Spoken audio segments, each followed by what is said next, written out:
Okay, so next what we're going to look at is the area of social cognitive theory, which is really more related to the way that we process information. So thinking about the effects of cognitive structures on the way that we actually process cognitive stimuli within a given social environment or within a particular task. So here what we're doing is we're looking at the influence of cognitive structures within a given context and how that influences the extent to which we can process information in a way that is either effortful or maybe in a more heuristic way.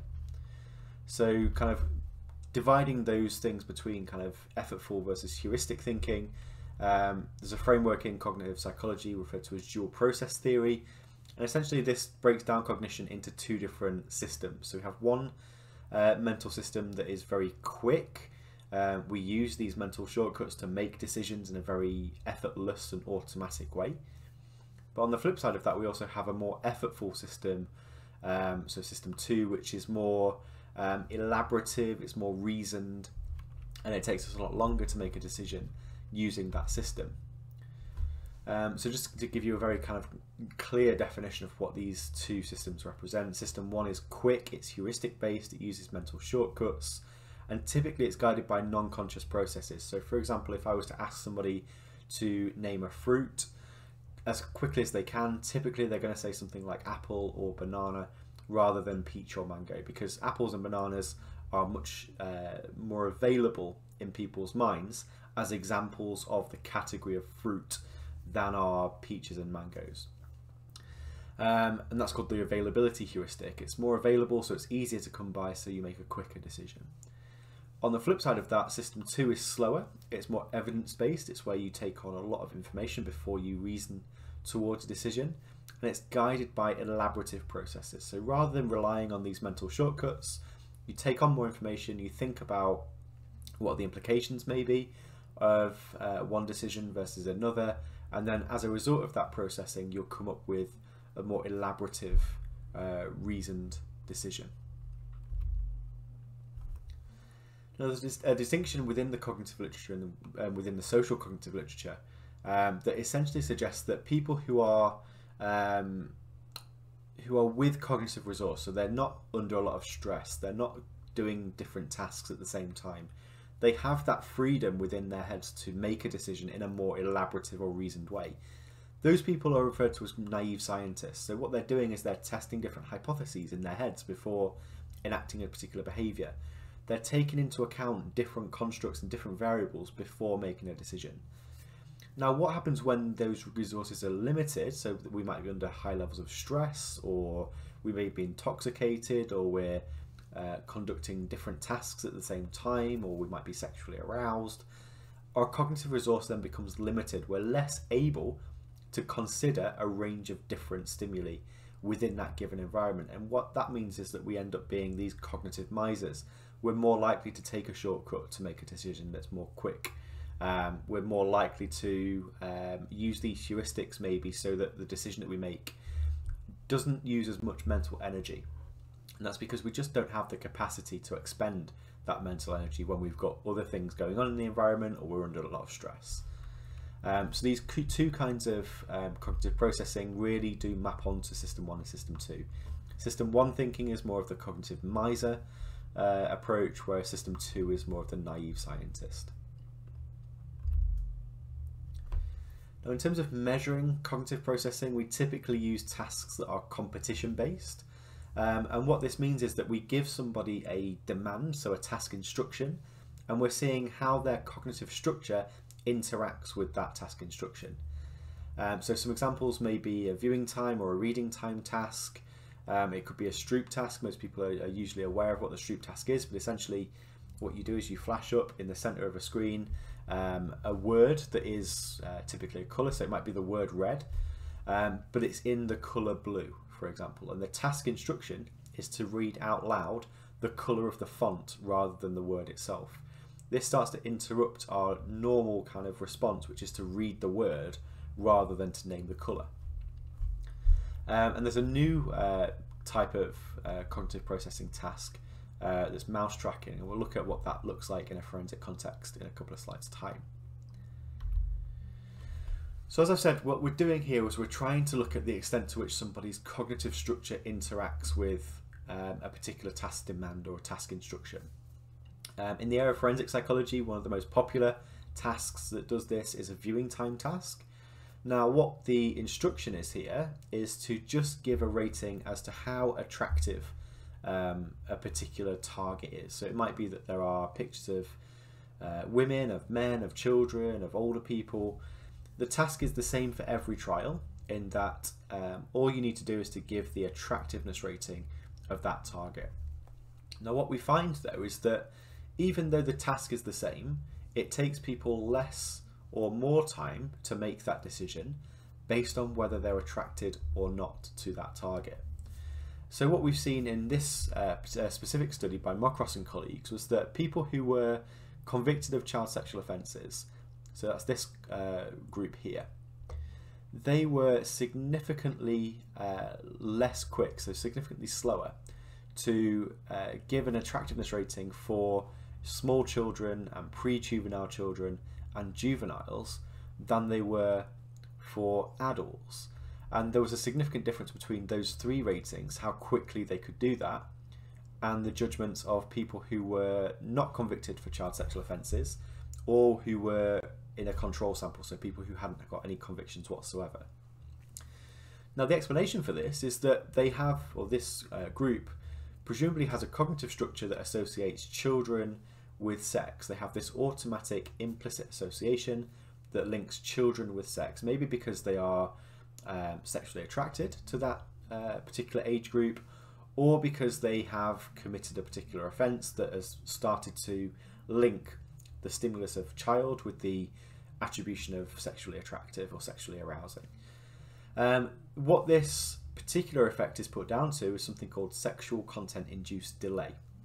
So what that means is that somebody who is maybe attracted to children sees a picture of a child, and instead of automatically or instinctively giving their attractiveness rating, their attention is drawn to that particular stimulus. Their response is delayed because of the sexual content that they're seeing in front of them.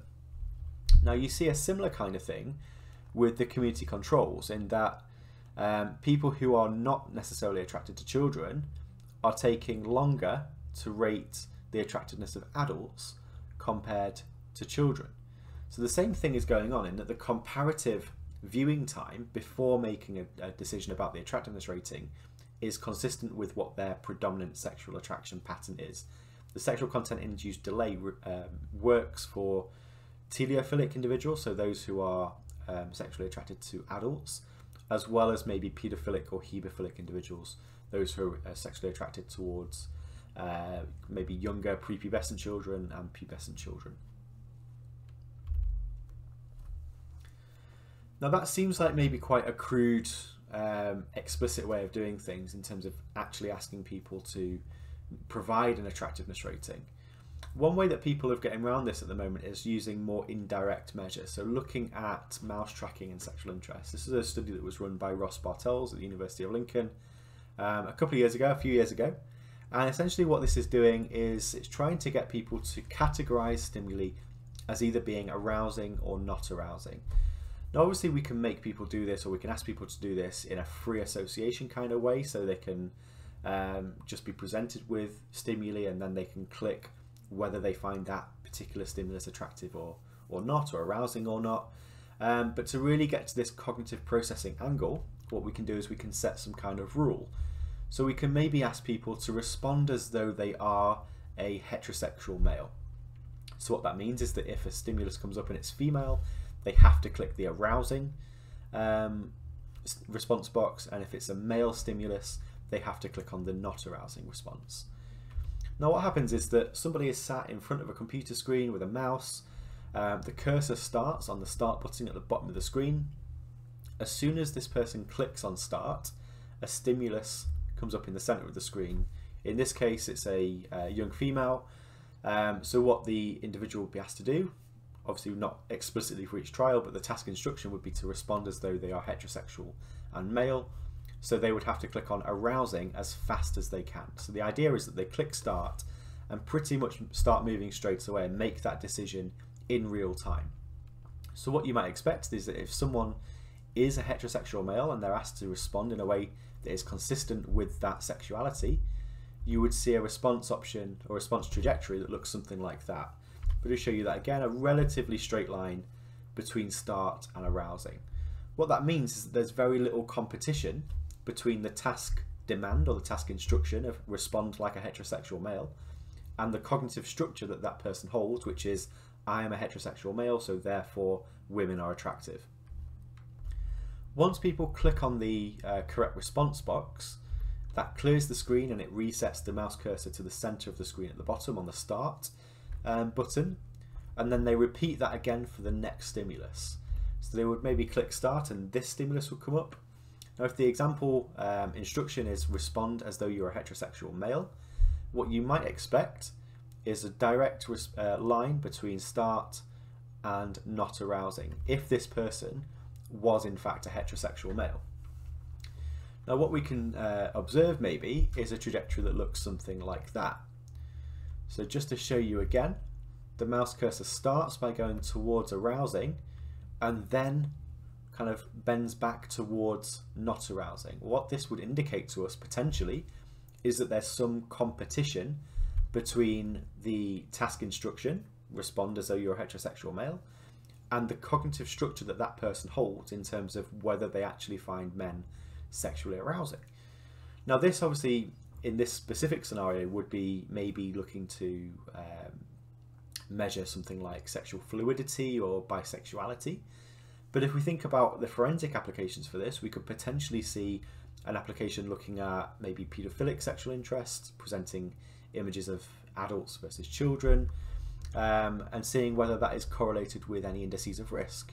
So this could be more of a, well, maybe a less invasive assessment of people's sexual interest than something like the penile plethysmography, the PPG, where you're literally looking at a physiological arousal level to specific stimuli.